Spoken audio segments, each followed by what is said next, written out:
ulit ng salita ng Diyos. Pero po, bago natin mapakinggan ang salita niya, ay makakanin po muna tayo ng tanging bilang dito sa ating ibadah.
Okay, maraming salamat po sa magandang pagkakawit na yun at mensahe, awit na yun na pag-ibig ng Panginoon. No, hindi niya sinabing continuous but endures. No? Mas magandang salita po yun.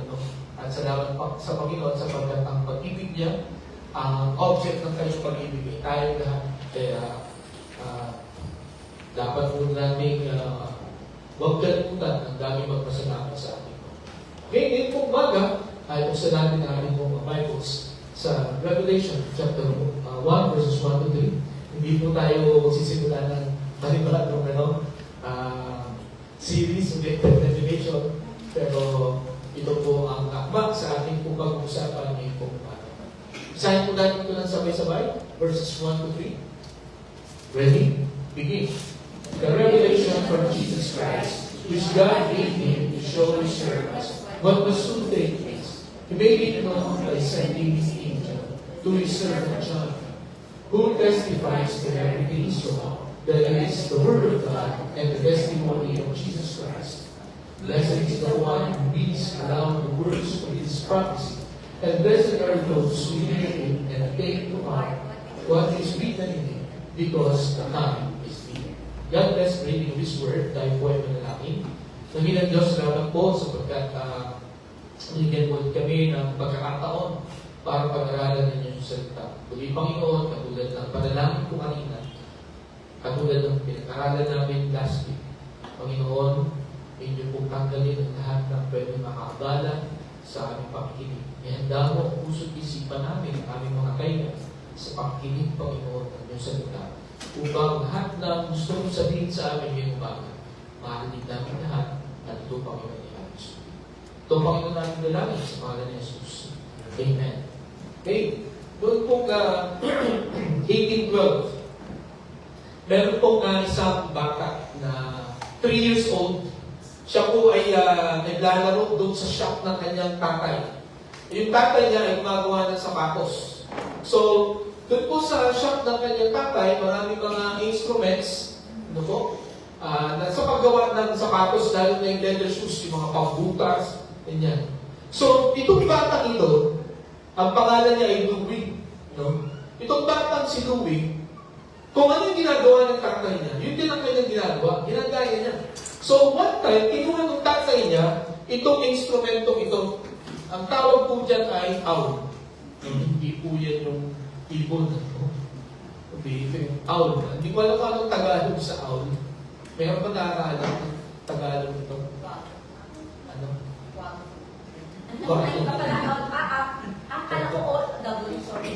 Okay. So, parang ice pick, Pero ito yung ginagamit sa pangbutas. So, ginawa nito si Louie, dahil nakikita niya yung tatay niya na ginagamit ito, kumuha din siya ng isa. Pero, sa kasamaang pana, sa kanyang paghampas nitong outline ko, tumama sa mata niya. At, dahil noong 1812, ay wala pang antibiotics, hindi pa na-discover ng penicillin, ay na-infect yung kanyang mata. At, umabot doon sa kabilang mata. In short, ay nagulat siya. Naging totally blind siya, itong si Louie. At itong si Louie, sa kabila ng kanyang pagiging bulag, itong batang ito ay napakatalino. Kaya nung siya po ay 10 years old, siya ay pumasok sa Royal Institute for Blind Youth. So, meron silang paaralan para sa mga bulag. Okay. By the way, ito po ay sa Paris, France nangyari. At ito pong batang si Louie, nahihirapan siya na magbasa. Sapagkat ang style doon ng pagbabasa ng mga libro para sa mga bulag ay yung mga libro, naka-emboss yung mga letters, nakaangat yung mga letters. So, kakapain mo lang. Ang problema, ang bagal. So, siyempre, kakapain mo, ano ba letter ito? Yan, kakapain mo na. Ang nagiging problema ni Louie, pagka nasa ikatlong word na siya, nalimutan na niya yung first and second word. Kaya, hindi niya maintindihan kung ano yung libro na kanyang binabasa. At meron pong 14 na makakapal na libro tungkol po sa library nila noon. Kaya ang tagal niya magbasa. Naisip niya, hindi dapat ganito. No? I'm sure merong mas mabilis na paraan para makapagbasa ang mga ulam. No? So, one time, may bumisita sa kanila na retired na army, no? French army, retired siya. Ang pangalan niya ay si Charles Barbier. At kwento niya na naka-discover siya ng paraan para yung mga armies, no, ay hindi na nila malalayo sila. No? Kasi noon, wala pa namang telepono. So, ang communication ng iba ay through lights. No? Sa pamagitan ng flashlight, nagko-communicate sila. Kaya lang, ang dami ng mga kalaban na nakakahuli ng gano'n. No? Pagka may nakakakita na ilaw, alam nila may kalaban. So, napipigilan sila. So, ang na-discover nitong retired na army na ito ay mga through dots, no? Ay nakakapagbasa sila ng mga messages na hindi na nila kailangan ng mga flashlights. No? So, through 12 dots, no, nakapagpasa sila ng kanilang gustong gawin. Okay? So, itong si Louis, naisip na ba, okay na. Kaya lang yung 12 dots, napakarami doon. Nakakalito. No? Kaya, nung siya 12 years old, no? Overnight, araw-araw, na dinidevelop niya yung style na kung saan makakapagbasa siya ng mabilis through dots. Okay? At ang ginagamit niya pang tusok kay itong owl. So, noong siya 50 years old, noong 1824, kanyang nilaunch yung mas mabilis na pagbabasa ng mga ulam. At kung yung si Charles Barrier, 12 dots ang kanyang na-discover, itong si Louis ay 6 lang na dots. Through 6 dots, no? Pagka hinipo niya yun, yung mga dots na yun, ay nakakapagbasa siya. Alam na niya yung mga letters. Okay? At ang batang ito ay walang iba kundi si Louis Braille. Okay? So, yun yung kanyang na-discover. Kung makikita niyo yung mga dots niya. At ang nakakatuwa sa batang ito, habang lumalaki siya, nabasa niya ang Bible through dots. Parang pati niyo yung ngayong umaga. Pinag-uusapan natin ang church spiritual wellness. No? Gusto ba? Are we well as a Christian, as a church? Tayo ba ay malusog? No? Tayo ba ay malakas? No? At last week, in-evaluate natin, no? In-assess natin yung ating pandinig. Diba? How is our hearing? Is it well? No? Tayo ba ay nakakapakinig ng ayos? Kung itong si Louis Braille, no? Sa kabila na siya ay bulag, no? Nakabasa siya ng salita ng Panginoon, no? Kumbaga, gumawa siya ng paraan para makapagbasa siya ng salita ng Panginoon. Bulag ito. How much more tayo, mga kapatid? Meron mong bulag dito. Diba? O may mga nagbubulag-bulagan. No? Mayroon doon makabasa o makita yung mga nagbubulag-bulagan. No?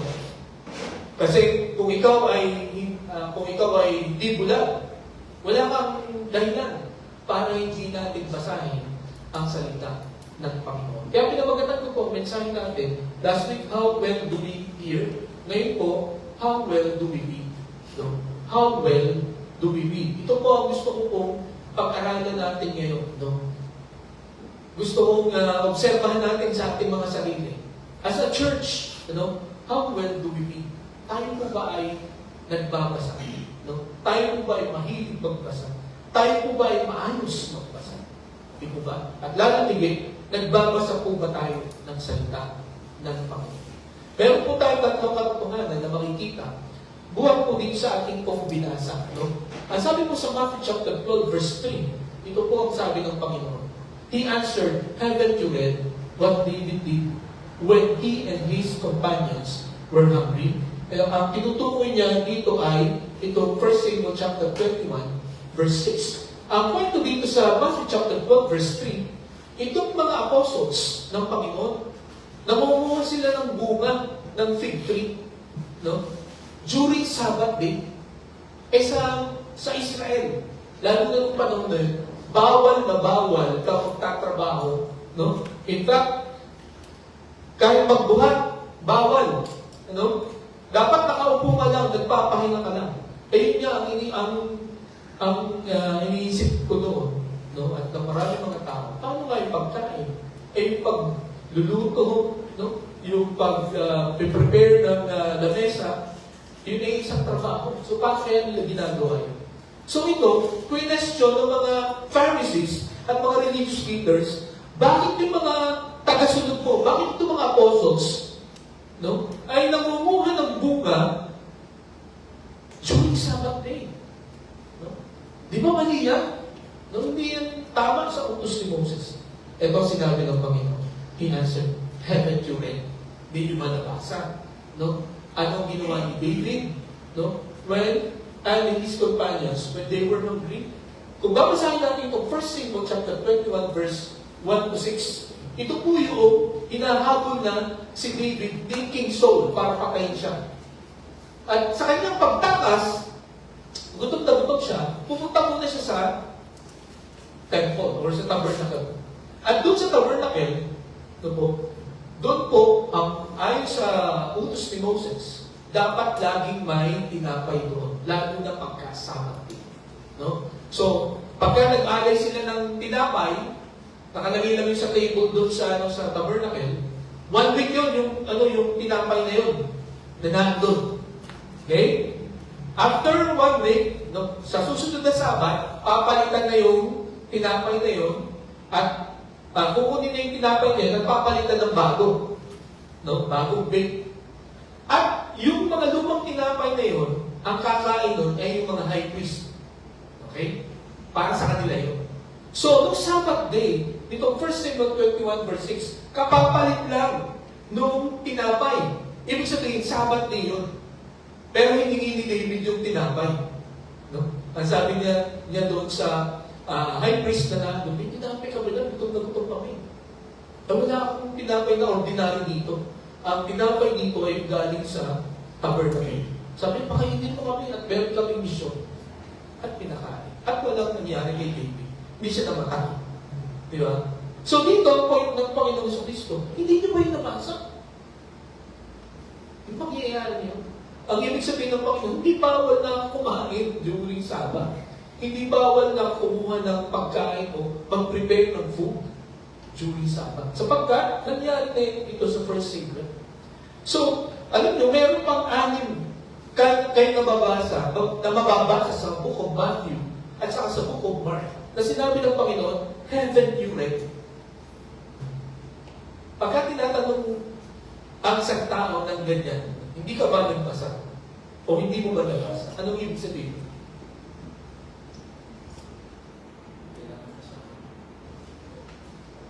Ano ibig sabihin? Hindi mo nga nabasa. No? May mali kang ginawa. No?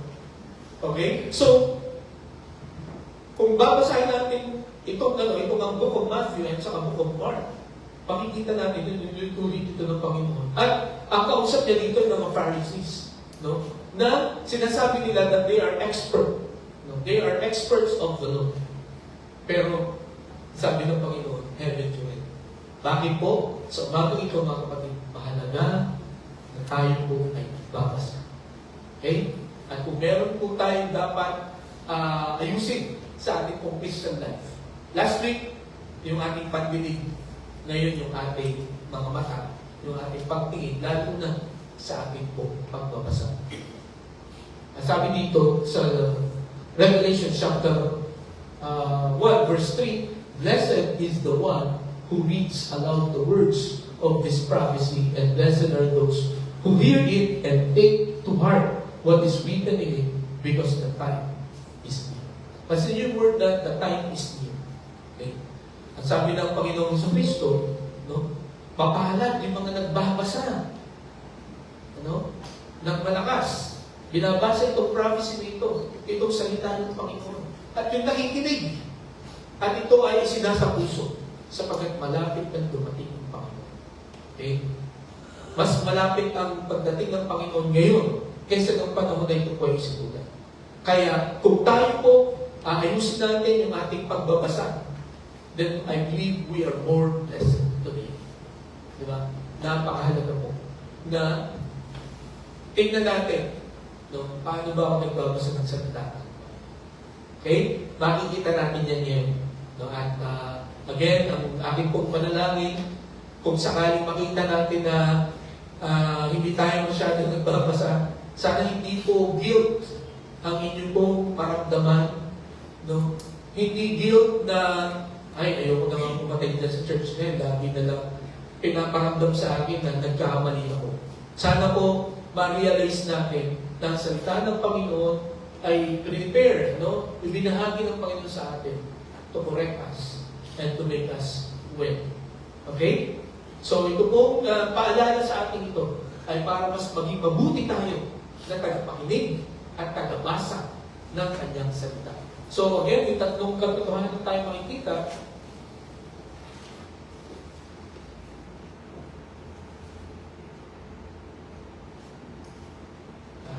pakinggan. Cable na.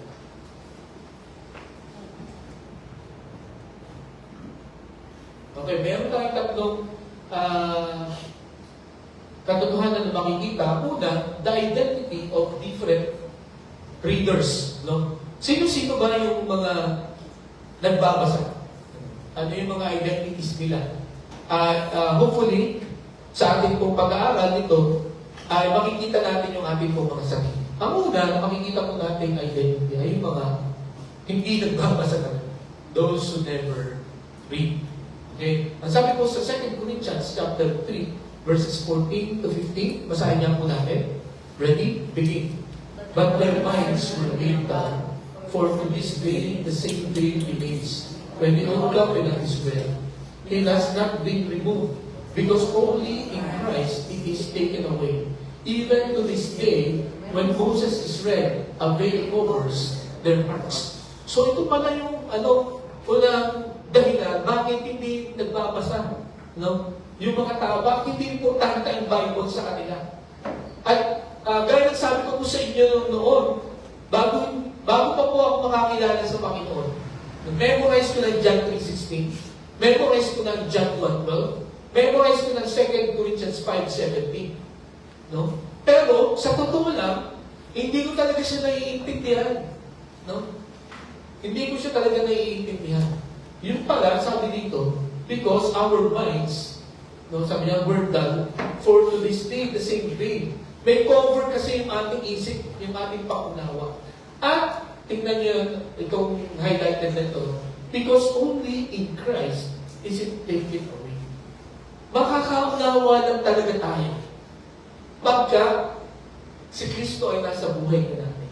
No? Pag tinanggap na natin si Jesus bilang sariling tagapagligtas, then that veil, no, that's covering our mind, our understanding, will be taken away.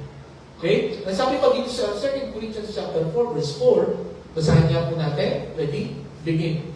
The God of this age has blinded the minds of unbelievers, so that they cannot see the light of the gospel that displays the glory of Christ, who is the image of God. The God of this age. Pagka sinabi pong the God of this age, at tinutukoy po dyan ay si Satan. Ang ating pong kalaban. Okay? Anong ginagawa ng Satan?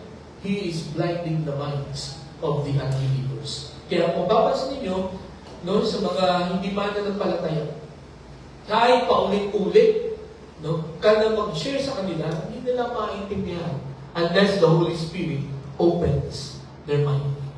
Di po ba? So itong dahilan, bakit hindi nagbabasa ang tao ng Biblia? Bakit ayaw nila na magbasa ng Bible? Because their minds are over. Okay? So ang pangalawa na dahilan or katangian na mga nagbabasa, hindi lamang dun sa mga hindi nagbabasa. Pangalawa, those who read sparingly. Those who read sparingly. paminsan-minsan. Gaano kadalas ang minsan? Paminsan-minsan, nagbabasa. Nasabi din siya, Deuteronomy chapter 17, verses 18 to 19. Basahin na po natin. Ready? Begin. When he takes the throne of his kingdom, he is to write to himself on scroll a copy of this law, taken from that of the Levitical priest. It is to be with him, and he is to read it all the days of his life, so that he may learn to revere the Lord his God, and follow carefully all the words of his law and his decrees. Ang utos ng Panginoon, una sa mga leaders, sa mga hari, ay, anong sabi na? Make a copy, no, of the Bible. Pagka sinabi, the copy of this law, no, nung panahon ni Moses, ito yun palang available na Bible noon, yung 5 books ni Moses. Okay? Na requirement, lahat ng mga leaders, ng mga kings, no, dapat magpapagawa sila ng kopya na galing sa mga Levitical priest. And then, ang sabi diyan, it is to be with him, he is to read it all the days of his life. So, ang utos po dito, hindi lamang sa mga leaders, no, kundi kahit sa akin, dapat hindi natin ito basahin paminsan-minsan. Nakanya po ako. Dapat basahin natin ito lagi, at dapat basahin natin ito habang nabubuhay tayo. Di po ba?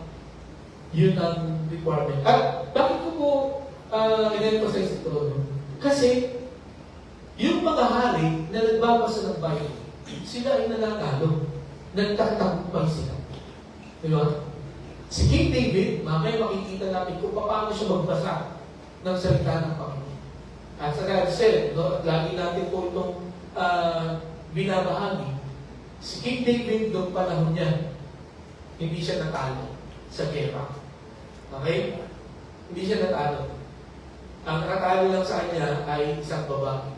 At alam niyo, bakit siya natalo? Di ba siya sapagkat hindi niya binasa sa salita ng Panginoon. Hindi siya kumonsulta sa Panginoon. Pero the rest, sa lahat ng labanan niya, kumukonsulta mo niya sa Panginoon, inaalam niya anong salita ng Panginoon. At yun ang kanyang sigusunod. Okay? Kasama sa Joshua chapter 1, verse 8. Basahin na po natin. Ready? Begin. Keep this book of the law always on your lips. Meditate on it day and night, so that you may be careful to do everything written in it. Then you will be prosperous and successful. Ito ang dahilan kung bakit iniutos ni Moses sa lahat ng mga leaders, no? To meditate, no? To read His law, no? This book of the law, or the Bible, day and night. Okay? This is Deuteronomy for the rest of your life. So, ngayong umaga, tayo na ay leaders, whether we like it or not. No? Pwede leader ka ng company, no? Leader ka ng inyong eskwelahan, or leader ka sa inyong bahay. No? Gusto mo ba maging prosperous? Ano? Gusto mo ba maging successful sa inyong leadership? Read the Bible. Okay? Meditate on it day and night. Okay? So, yun po ang pangalawa. No? Let us not read it sparingly. Pero may mga tao pa rin, no? Na paminsan-minsan na babasa ng Bible. Tayo kaya yun? No? Let us see, those who read selectively, pinipili lang kung ano yung babasahin. No? Last week, pinag-uusapan namin sa discussion namin, pagka mga pangalan ang nababasa, no? Pagka nasa Chronicles na kayo, sa tambak na pangalan nyo. Yeah. Sometimes, iniiwasan na natin yun, ililigdan na natin yun. Pagka mga sukat na, mga measurements, no? Ay parang iniiwasan na natin yung parang, ano bang size nito? Ano ba ang may tutulong nito sa akin? No? Pero tingnan nyo, sabi sa 2 Timothy, chapter 3, verses 16 to 17. Basahin po natin. Ready? Begin. All scriptures is God-breathed and is useful for teaching, rebuking, correcting, and training in righteousness, so that the servant of God may be thoroughly equipped for every good work. Okay? Pansinin niyo yung salitang all scriptures. Okay? Hindi dyan sinabi na some of the scriptures are useful. Ang sabi niya, all is useful. Ano bang ibig sabihin? Hindi po pwede natin sabihin na porket parang hindi pa natin naiintindihan. Ang kahulugan ng mga pangalan na yun, ng mga sukat na yun, no? Or ang haba naman ng mga ng chapter na to, no? Ilang oras nyo o ilang minuto nyo bang binasa ang sa 190? Doon sa mga sumasabay sa ating Bible reading. Eh, ang haba nun, no? Psalm 190, 176 verses siya. Okay? Ako, tinimingin ko yung sarili ko nung binasa ko yun. 30 minutes. Nabasa ko yung mabagal ba? No? Yung sawa ko, mabilis mo kasi mga 10 minutes lang pa sa iyo. Okay, okay, so, dahan-dahan lang naman yun, yung 30 minutes na yun. Pero, yun nga, gusto ko pong sabihin sa atin ay, lahat ng nakalagay sa Biblia, lahat ng nakasulat sa Biblia, ang sabi doon, is useful. So, kung yan ay magagamit mo lahat, wala kang iiwasan. Di ba? Wala kang pipiliin na basa. Kahit na boring yan, kahit na yan ay hindi mo maintindihan bakit nakalagay dyan, kahit hindi mo mag-pronounce, ang hirap i-pronounce ng mga pangalan, you have to do it. Kahit na paulit-ulit, may part na paulit-ulit lang, you have to read it. Okay? Nung nag-preach po ako sa Switzerland, doon sa International Baptist Church, ang preach ko po ay yung Matthew chapter 1, verses 1 to 8. Kung inyo pong titingnan yung Matthew chapter 1, verse 1 to 8, puro pangalan yun, na ang hirap i-pronounce. Kaya sabi ng mga nakikinig, sabi nila, ano ang i-preach ng pastor na to dito? No? Mga pangalan na ito. Ano ang makikita natin sa mga pangalan na ito? And then, yun yan. Pag pinag-aralan mo pala yung mga pangalan nila, at yung background doon, makakita tayo ng mga nakakamangha at timely na mga paalaala sa atin. And after the message, I remember, ang daming lumapit sa akin. Sabi niya, thank you, Pastor, for the message. I did not expect that. Pero ganun ka-powerful pala yung mga names na yun. Okay? So, maaaring sa ngayon, hindi natin siya na-appreciate. Pero may pastor o may mga ngaral na maririnig kayo na magpipreach doon sa mga measurements na yun, magpipreach doon sa mga names na yun, at makikita natin, aba, kaya pala inilagay yung mga pangalan. Ay, dahil sa ganitong sitwasyon. Dahil sa ganitong episode ng buhay. Okay? So, tandaan natin, all scripture is God-breathed and is useful. Okay? Kaya wala tayo dapat pipili. Let us read it. Okay? Next, those who read defensively. Those who read defensively. Alam niyo po, narinig ko yung tatay ko nung buhay pa siya. Ang sabi niya, gusto kong magpaturo na magbasa ng Bible at mag-memorize ng Bible. Kasi, yung aking pinsan ay ang galing sa debate. Kaya gusto kong pag-aralan ng salita ng Diyos dahil gusto kong makipag-debate. Gusto kong talunin siya. So may mga ganun, motibo. For defense purposes. Sa debate. Para ipaalam lang na mas magaling siya, mas marami siyang alam kaysa sa kausap. Okay? So, hindi ko alam kung mayroon kayo ganun na thinking every time na kayo po ay nagbabasa ng Bible. Pero hindi ko naman sinasabi na hindi dapat natin i-defend ang ating pong pananampalataya. Pero ang motive ng tatay ko doon, at yung iba kong nakausap, ay para ipalam na mas marunong siya kaysa doon sa kausap niya. Para hindi siya, kumbaga, isipin na wala siyang alam. So pride ang gusto niyang i-promote kung bakit siya nagbabasa ng Bible. Hindi para ipakita sa tao yun na kilala niya si Jesus. No? Kailangan niya sumampalataya sa Panginoon. Okay? So yun po ang pang-apat at ang pang-huli na mga katakian na nagbabasa, those who read regularly. Okay? Ang sabi dito sa Psalm 119 verses 97, basahin nga po natin, when we begin. Oh, how I love your law, I meditate on you all day. Si Haring David po ito. No? Again, na-appreciate ko po si King David pagdating po sa kanyang appreciation ng salita ng Panginoon. Alam niyo kung bakit? Siya po ay una ay hari. At ang hari po ay maraming ginagawa. Okay? Busy. Pangalawa, noong panahon ni Haring David, ang daming humahabol sa kanya at gustong pumatay sa kanya. Pero ano ang kanyang ginagawa parate? Bakit siya nakaligtas doon? Because of this. How I love you, Lord.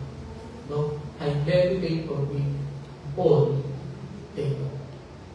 Ang ibig sabihin, si Haring David, hindi siya naglilitis, no, ng pagbabasa ng salita ng Panginoon every day. Diba? Lagi niya itong ginagawa. At ang sabi niya, how I love you. Gusto kong basahin. No? Mahal ko itong iyong salita. Diba? Meron ba kayo paboritong libro na ilang beses yun ang nabasa? Diba?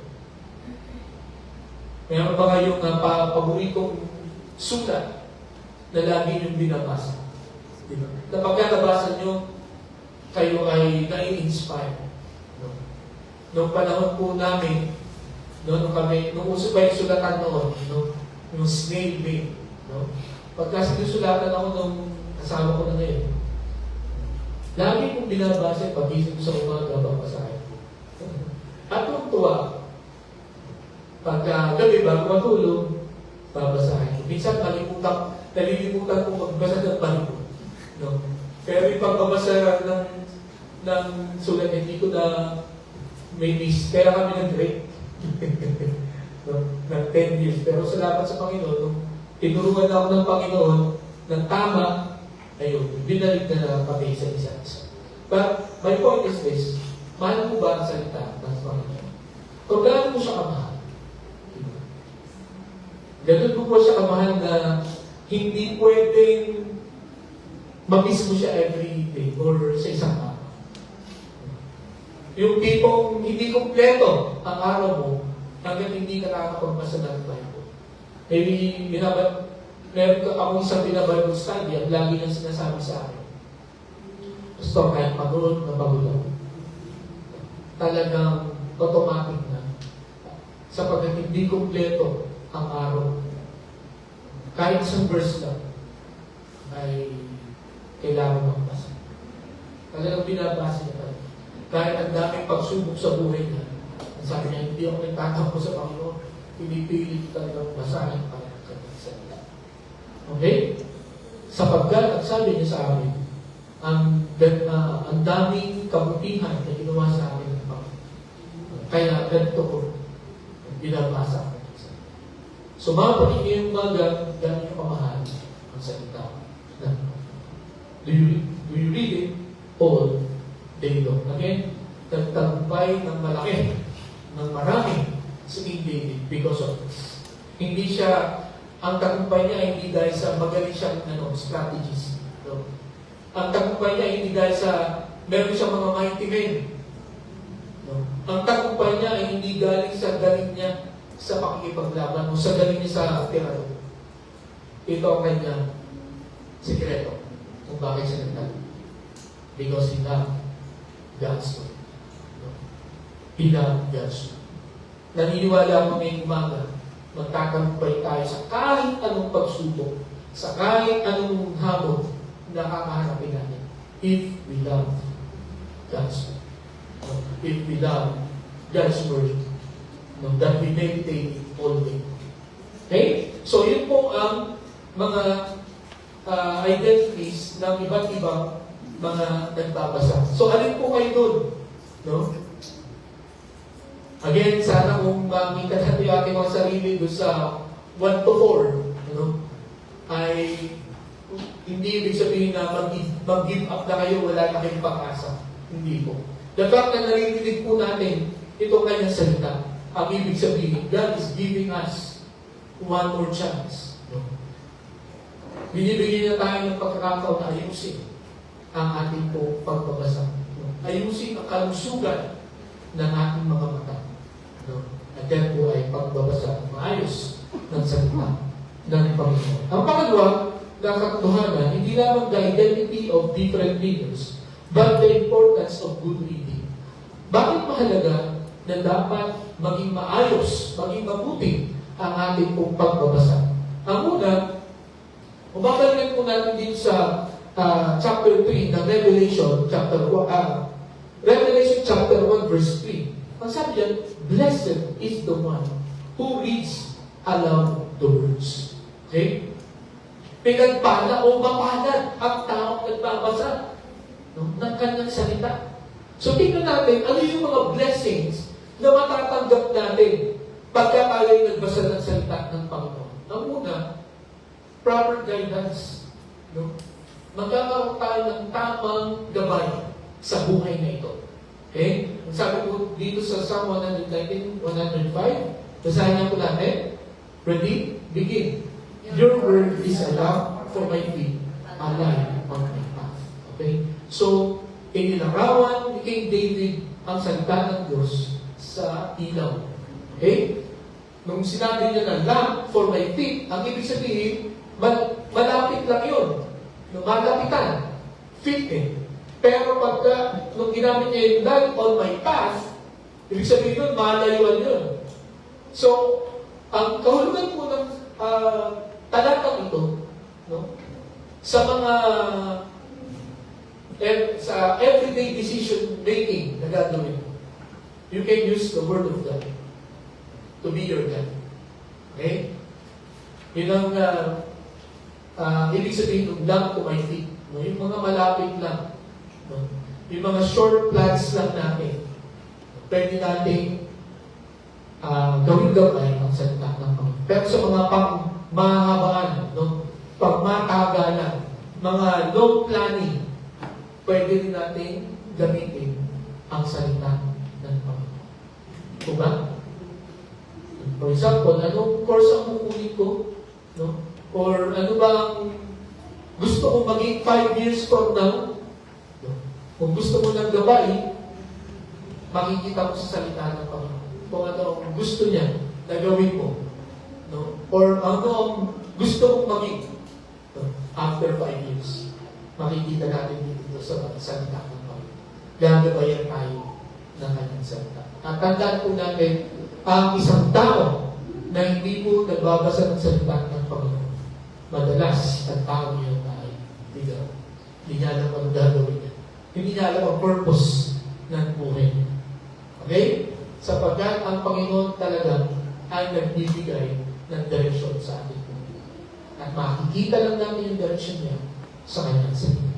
Kaya let us read the Bible. Next, nasabi sa Psalm 102 Psalm chapter 1 verses 2 to 3. Basahin nga po ulit natin. Ready? Begin. But whose delight is in the law of the Lord, and who meditates on his law day and night. The person is like a tree planted by streams of water, which yields its fruit in season, and whose leaf does not wither. Whatever they do prospers. Okay? So, dito mga kapatid, pagka lagi natin binabasa ang kanyang salita, if we meditate his law day and night, ang sabi doon, whatever they do prospers. Bakit? Sapagkat ang susundin natin ay yung salita ng Panginoon. Yung guidance ng Panginoon. Ang Panginoon ay hindi nagkakamali. Ang sabi sa Psalm verse 19, the law of the Lord is perfect. No? Wala itong mali. Kaya pagka sinunod mo ay yung walang mali, magkakamali ka ba? Pero the moment na hindi mo siya sinunod, doon ka magkaka. Doon tayo mabibigo. Diba? Doon tayo matatalo. Pagka hindi natin sinunod ang perfect law of the Lord. Pero the moment na yan po ay ating sinunod, magtatagumpay po tayo. Sabi niya, whatever they do, kahit ano ang iyong gawin, basta sinunod mo ang salita ng Diyos, sabi niya, you will prosper. Uunlad ka. Okay? So, yan po ang pangatapuna na blessing na makikita natin when we read His Word. No? Ito ang kahalagahan ng maayos na pagbabasa. No? Magkakaroon tayo ng tamang gabay, proper guidance. Ang pangalawa, profound clarity. No? Profound clarity. Makikita natin ng malinaw. No? Kung ano ba talaga ang gusto ng Panginoon sa buhay natin. Ano ba ang purpose ng Panginoon? No? Ang sabi dito sa 2 Timothy chapter 3 verse 16, ang sabi niya, all scripture is God-breathed and is useful for teaching, rebuking, correcting, and training in righteousness, so that the servant of God may be thoroughly equipped for every good work. So, by reading this word, mga kapatid, makikita natin, ano ba ang purpose natin mga Kristyano? Anong dapat natin gawin? Ang sabi niya, we need to do good work. Paano? Paano tayo mai-equip? By reading this word. No? Kasi ang sabi niya, it will teach you, it will rebuke you, it will correct you, it will train you in righteousness. At alam niyo, meron akong isang material no, na nakita ko doon, yung ibig sabihin ng teaching. Ito sa mga dumaan ng Bible study sa akin. Pinaliwanag ko na yung ibig sabihin ng teaching, rebuking, correcting, and training. Ang ibig sabihin ng teaching, the Bible will tell you the right way. Okay? If you read the Bible, He will tell you the right way. Makikita mo kung mali ka o hindi. No? Pagka pinasa mo ang Bible at ituturo niya, dito ka dapat dumaan. Okay? Yun ang ibig sabihin ng teaching. Yung rebuking naman, no? Pagka pinasa mo ang Bible, the Bible will tell you pagka mali na yung dinadaanan mo. Okay? Pagka ikaw ay dumihis na, pagka ikaw ay naligaw na ng landas, the Bible will tell you. And then yung correcting, ang ibig sabihin po doon, no? The Bible will tell you how to come back. No? So, ang Panginoon, hindi ka lang niya sasabihin na mali ka na, no? Sa ginagawa mo, makasalanan ka. Ang mapapansin natin sa Bible, ituturo niya paano ka bumalik sa Panginoon. Paano mo aayusin ang iyong buhay. Di ba ba? And then, itong training in righteousness, ang ibig sabihin nito, how will you stay? No? Doon sa right path. Kaya, mga kapatid, ito pong salita ng Panginoon. Ang isa sa blessing natin pong matatanggap ay profound clarity. Ipapakita ng klaro ng salita ng Diyos kung anong dapat mong maging action bilang mga Kristyano. Lalo na sa nalalapit na pagbabalik ng Panginoon sa Kristo. Anong dapat nating kilos? Anong dapat nating iniisip? Ano ang dapat nating sinasabi? Sasabihin mo yan sa salita. Papaanong paghahanda ang gagawin po. Okay? So, yan po ang makikita natin na pangalawa na pahalagahan ng pagbabasa. No? Proper guidance, profound clarity. Next, peace of heart and mind. No? Kapayapaan ng puso at ng isip. Kung may mga bagay na hindi tayo maintindihan sa buhay po natin, di ba? Pupunta ba ako doon o hindi? No? Gagawin ko ba ito o hindi? When you read the Bible, the Lord will speak. Naalala ko yung isa kong kaibigan na babae. Ang sabi niya, meron akong manliligaw na parating galing Japan, Pinoy. At ang sabi niya, nasabi ng manliligaw na lalaki niya, nag-pray daw siya ng maigi at pinag-pray niya kung sino yung kanyang mapapakasawa. So, ang ginawa niya, lahat ng naging crush niya, sinulat niya sa papel at nag-draw lots. Draw lots niya. So, nung napili niya yung yung babae na yun, sabi ba? Ang pangalan ay Ami. Wow, Ami. So, sabi niya, kung totoo talaga ito, Lord, ipakita mo sa inyong salita. Kung itong babae na ito, pagbukas niya ng kanyang salita. Sa, ang tawag dito, dito sa Minor Prophets, meron dyan makikita tayo na ang pangalan ay Ben Ami. Ang ibig sabihin nun ay for my people. Okay? So sabi niya, kinilimutan siya nung nag-devotion siya na yung pangalan. You know? So, marami pang mga signs siya hiningi. Mga 39 signs. Nagbuhat sa Word of God at sa ibang mga circumstances. Kaya tinawagan niya itong si Ami. At sabi niya, ikaw ang kalooban ng Diyos na mapapasama mo. Nasyak siya. Yung girl. No? Uuwi ako dyan para ikaw ay aking ligawan at hihingin ko na kamay mo sa iyong parents. So, ito namang girl na ito, itong si Ami, nag-pray din siya, Lord, ito na ba talaga yung gusto mo para sa akin? So, nag-quiet time din siya. Nagbasa siya ng Bible. At nabasa niya sa First Savior. Ang sabi niya, prepare yourselves. Your king is coming. Yun ang so, pinilabutan din siya.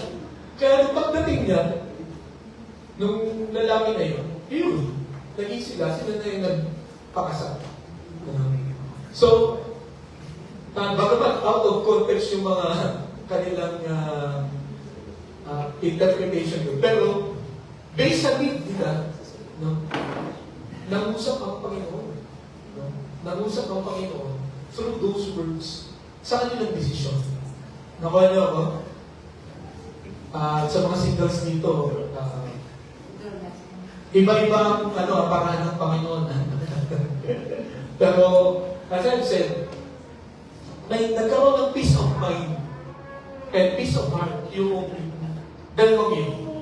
Kasi they were guided by God's Word. Diba? Kaya mga kapatid, kung meron kayong, kung may gumugulo sa isip ninyo, ngayon ba? At walang makapagpaliwanag sa inyo o makapag-ayos ng gulong yun sa ating isipan, read the Word. Pag-aralan natin sa salita. Because the Lord will speak to us through His Word. Okay? Noon pong nananalangin ako kung kalooban pa talaga ng Panginoon na ako ay magpastor. Nabasa ko din, no? Yung sa Judges, si Gideon. Si Gideon, humingi siya ng dalawang signs. Kung talagang siya maglilid ng Israel. At sinagot ng Panginoon yung signs niya. So sabi ko, hihingi din ako ng signs sa Panginoon. Humingi ako ng 3 signs. And lo and behold, yung 3 signs na natupad. Kaya ako pastor niya. No? Because of His Word. No? Kaya mga kapatid, as I said, kung meron kayong gusto kung gusto nyo magkaroon ng peace of mind and peace of mind, sa desisyon yung gagawin, consult His Word. Okay? May mga times na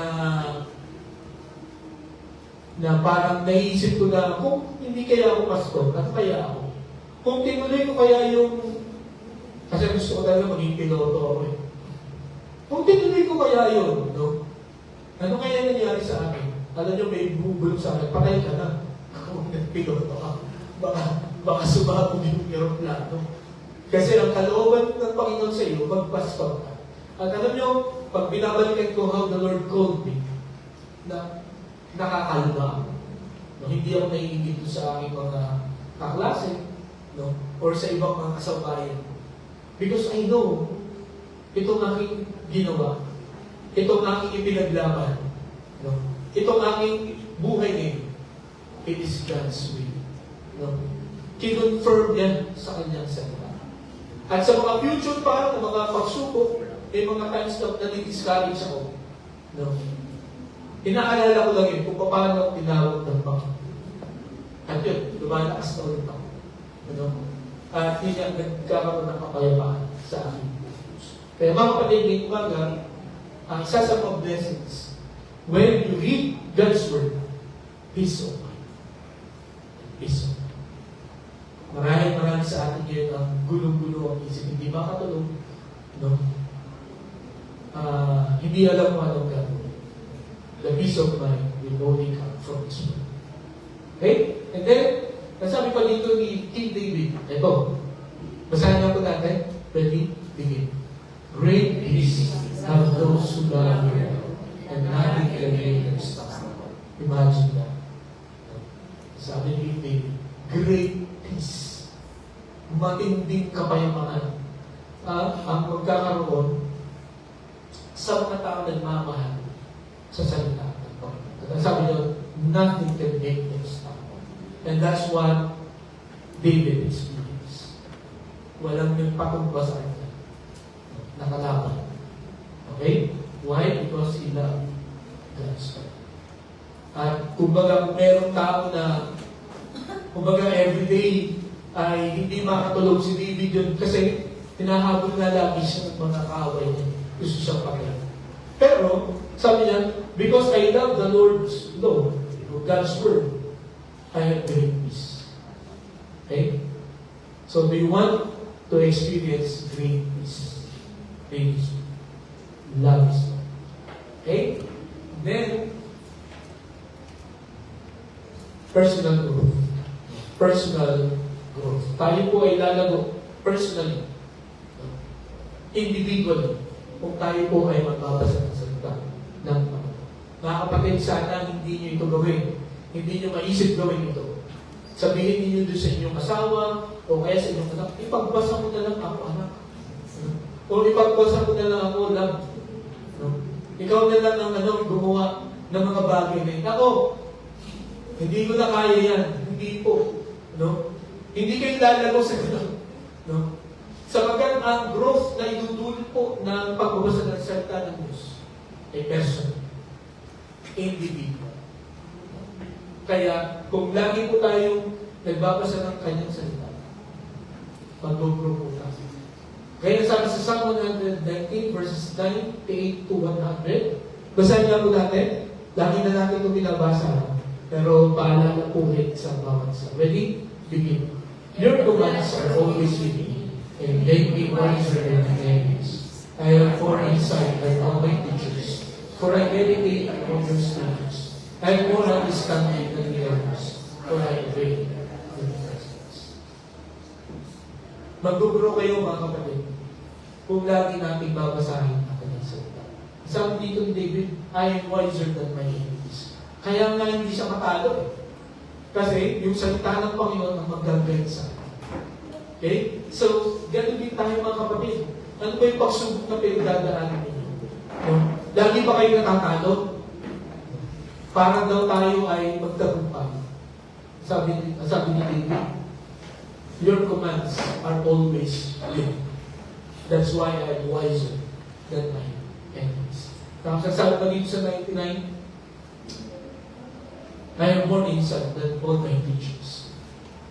Kung babalikan po natin yung ancient word doon, basta ikaw ay teacher, you are well respected, at ikaw ang source ng knowledge. No? Hindi ka papakinggan ng mga taong hindi ka teacher. Okay?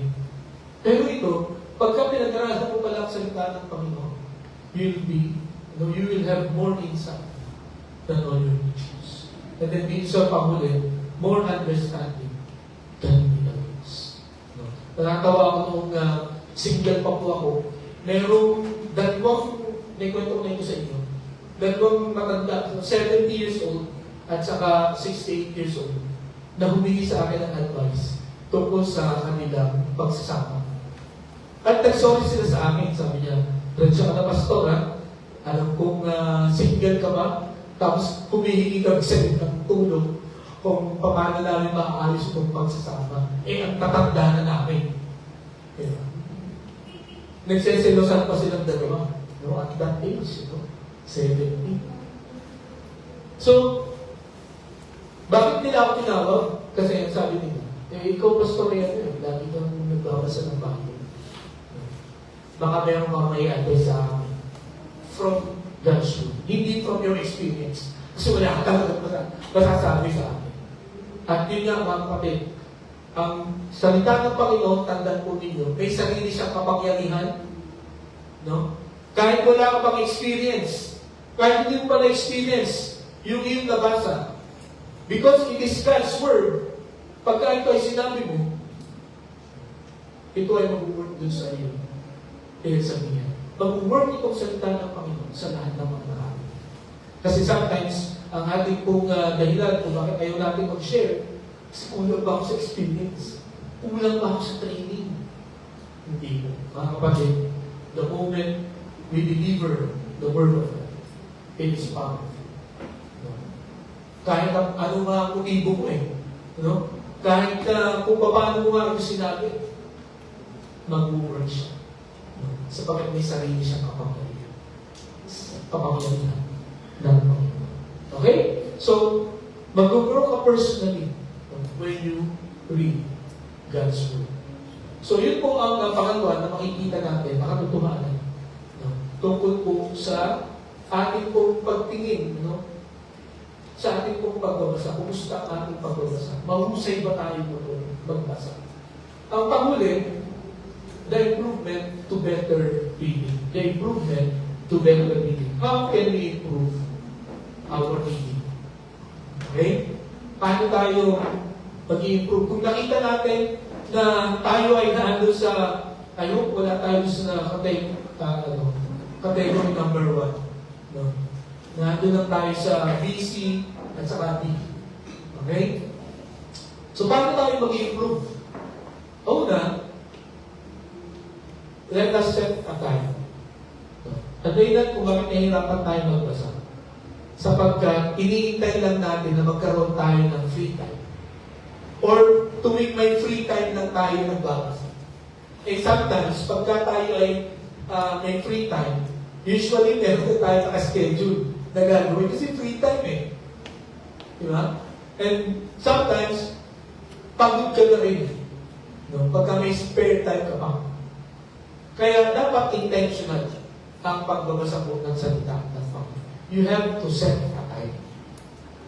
At ito po, sana ang iset niyong oras hindi yung tapos na kayo sa lahat ng inyong gagawin. Kasi pagod na kayo nun.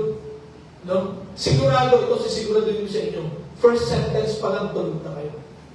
No? Tulog na kayo. First sentence pa lang.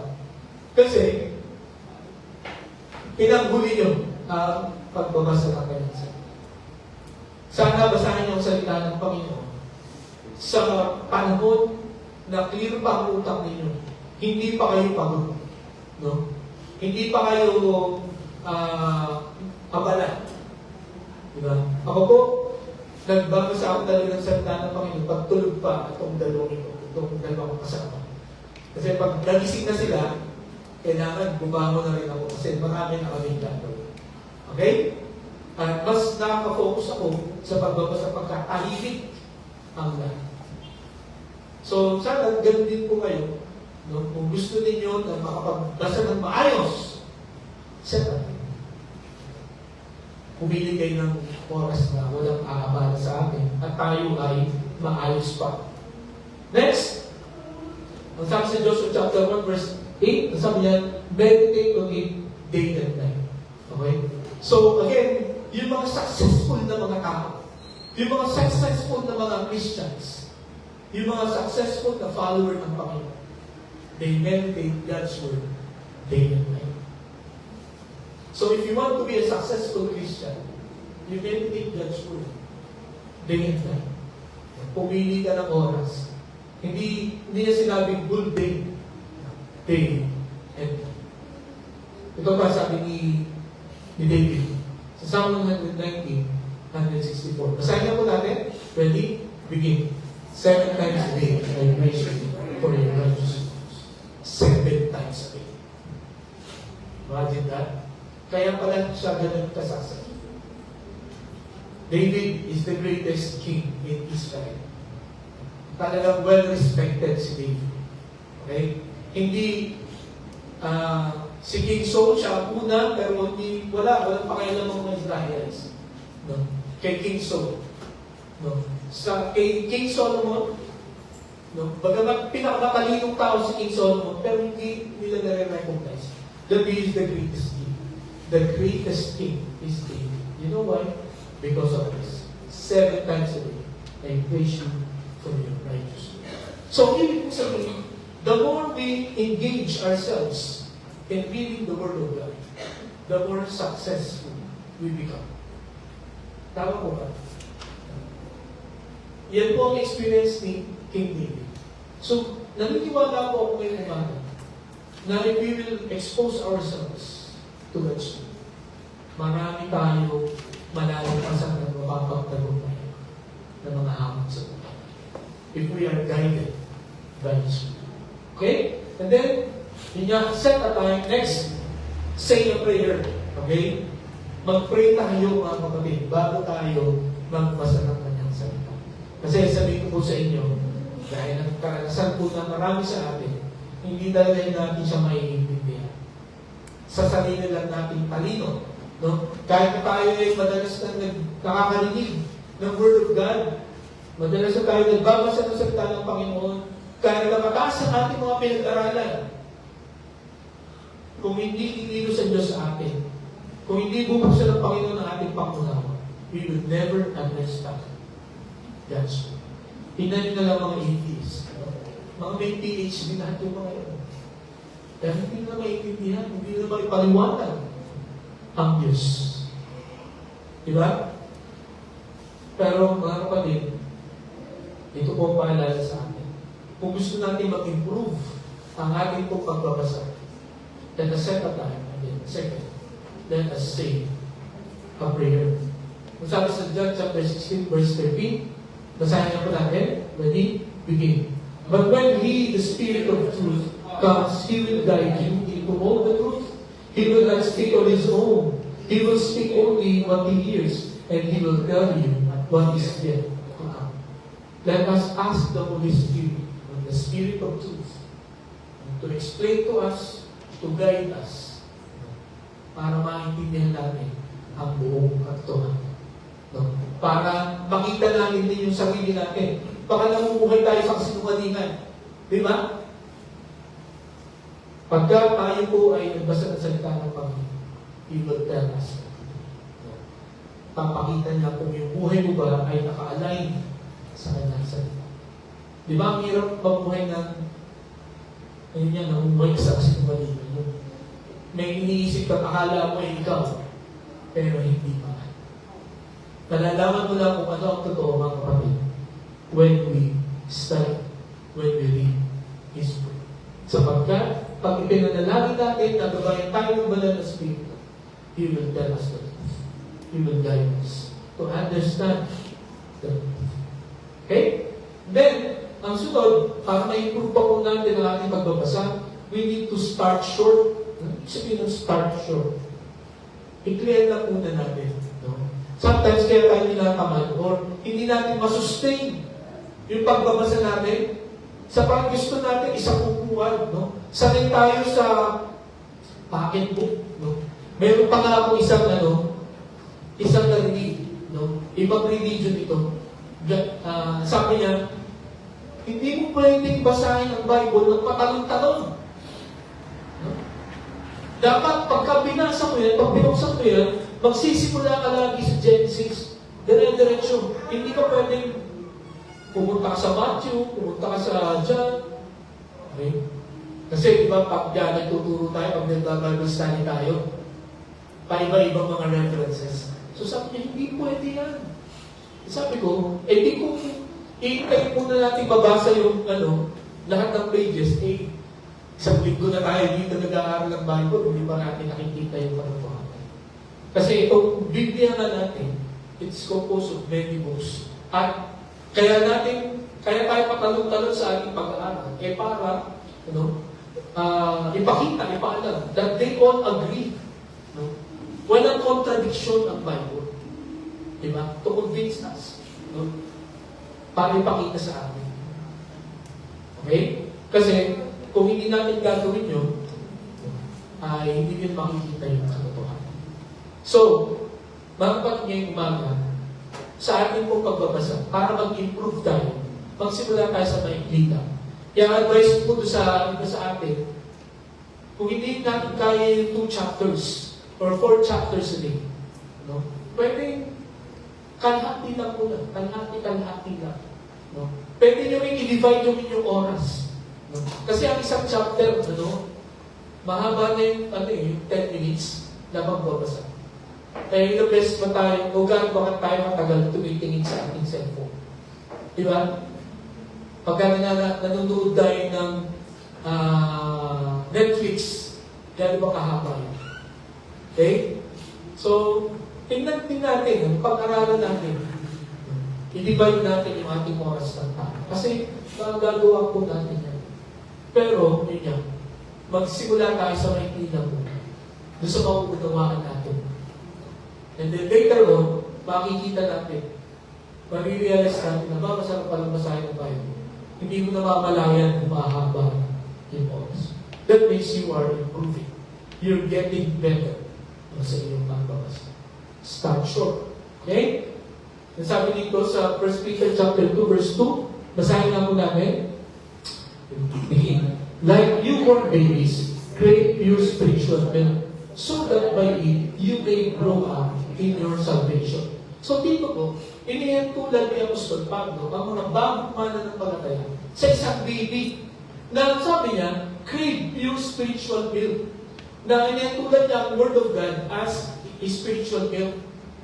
Na ang ibig sabihin, no, pagka ikaw ay baby Christian pa, bago ka pa lang nakakilala sa Panginoon, huwag mo na yung mga, huwag mo na yung mahahaba na topics, no, or yung mabibigat, yung mga doctrines ang iyong pag-aaralan.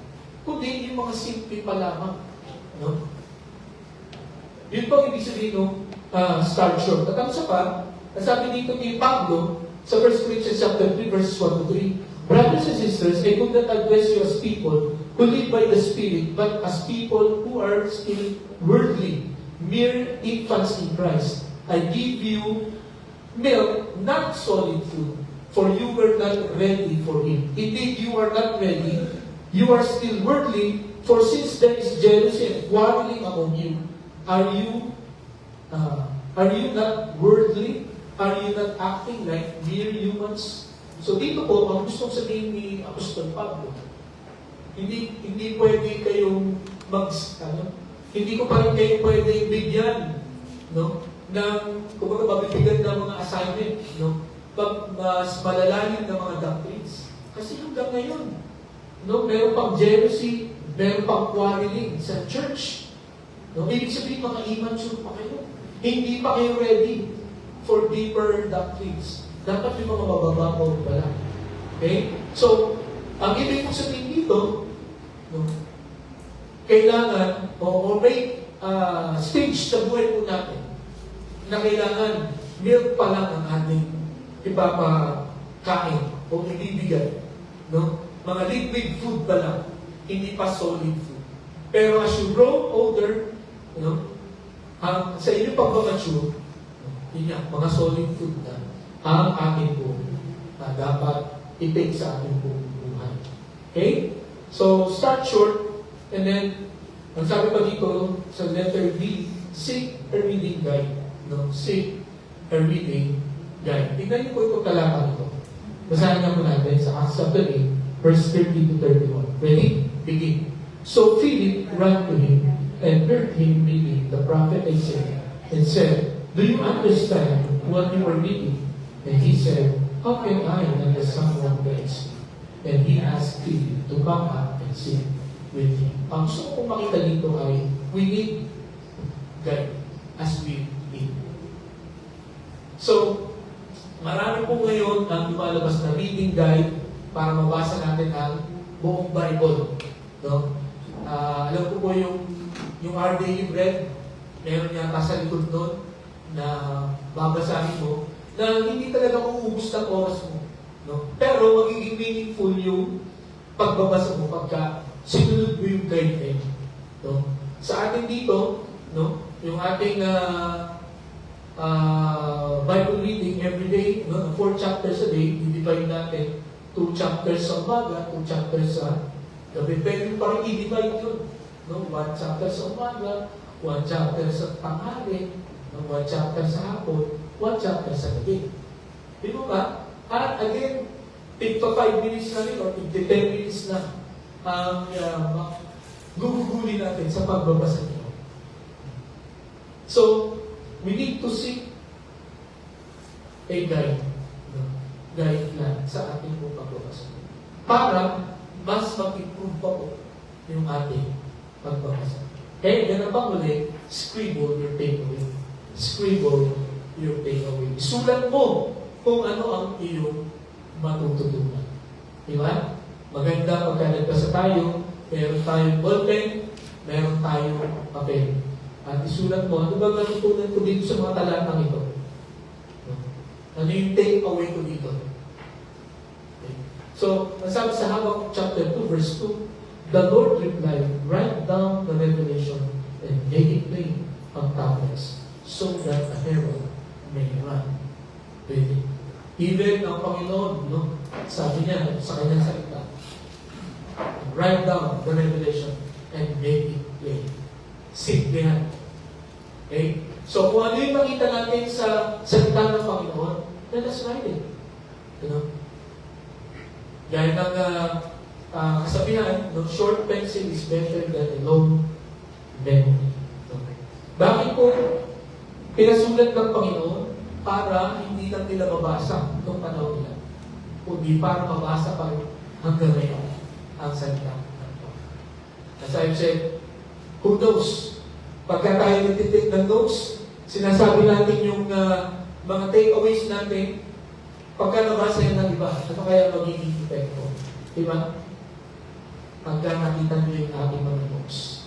Yung mga notes ni Charles Haddon Spurgeon, hanggang ngayon, yun po ay isa sa pinakamagaling na preacher from England. Yung mga notes niya ay kilit. No? Talagang itinago. At hanggang ngayon, marami mga pastor ang kumukonsulta doon sa preaching niya. Because he took notes. So, again, sa ating pag-take notes, sabihin po sa inyo, hindi sayang yung effort. Pwede nyo ipakita yan kung halimbawa sa inyong magiging anak, sa inyong magiging apo, yung kansa. Kapag pwede pagsalinsahan. At for sure, kung paano ka i-bless ng Panginoon sa pagbabasa, kung paano siya naging blessing sa iyo, gagamitin din niya ng Panginoon na maging blessing sa susunod na makakabasa. Amen? So, salamat sa Panginoon sapagkat ngayong umaga, tayo po ay pinalalahanan ng Panginoon na kumustahin ang ating mga mata. Dumilig well. Kumusta po ang ating pagbabasa ng salita? Sa ating tatlong katotohanan ito ay makita natin ang ating mga sarili at makita natin kung paano po natin babasahin pa ng mas maigit, mas madalas ang salita ng Panginoon. Sapagkat nakakamangha po ang salita ng Panginoon. Basta ating po ito nabasa. It will change our lives. Tayo na lang. Dakilang Diyos, salamat po sa inyong salita. Salamat sa inyong paalala sa amin. Nawa Panginoon kung paano mo kami kinausap ng isang linggo na ayusin ang aming pakikinig. Nawa Panginoon ngayong umaga ito. Ay magkaroon kami ng desisyon at gawin namin, Panginoon, na ayusin ang aming pagbabasa. Sapagkat napakalaki ng mapapakinabangan namin dito. Nagtagumpay ng maraming beses si Haring David, maging si Joshua, at maging mga iba pa na sumunod sa Jerusalem. Nawa ang ganun din po ang maranasan natin as we leave you. Salamat po, mga pagdalangin sa mga ni Jesus. Amen.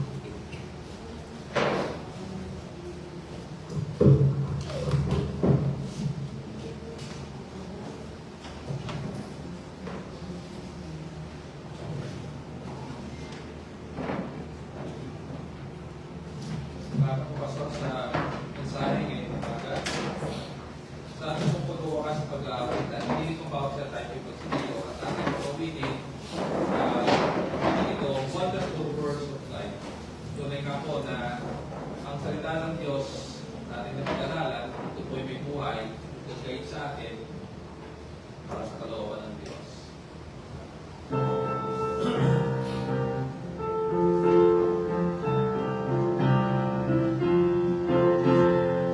Sing. Sing them over again to me, wonderful words of love. Let me more of their beauty sing, wonderful words of life. Words of life and beauty, teach me faith and duty. Beautiful words, wonderful words, wonderful words of life. Beautiful words, wonderful words, wonderful words of life. Rise of blessed one gaze to all, wonderful words of life. Sinners to the loving God, wonderful words of life. Oh, so freely given, moving us to heaven. Beautiful words, wonderful words, wonderful words of life. Beautiful words, wonderful words, wonderful words of life. Sweetly echo the gospel home, wonderful words of life. Oh, for pardon and peace to all, wonderful words of life. Jesus, always Savior, sanctified forever. Beautiful words, wonderful words, wonderful words of life. Beautiful words, wonderful words, wonderful words of life.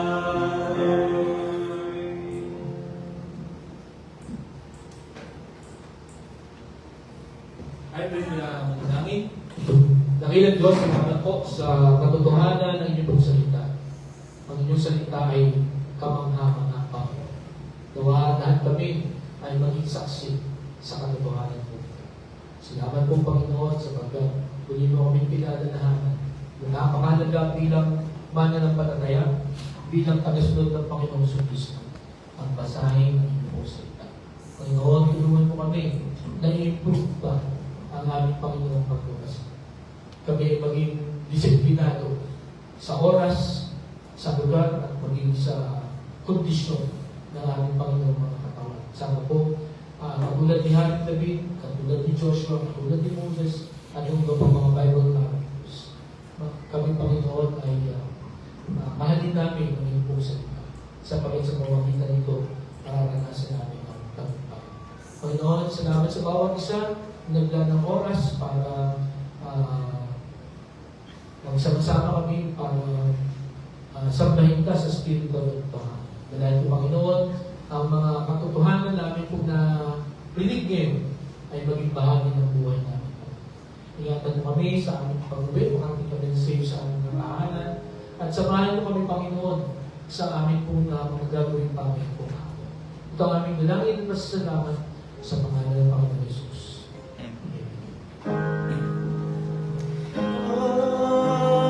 Amen.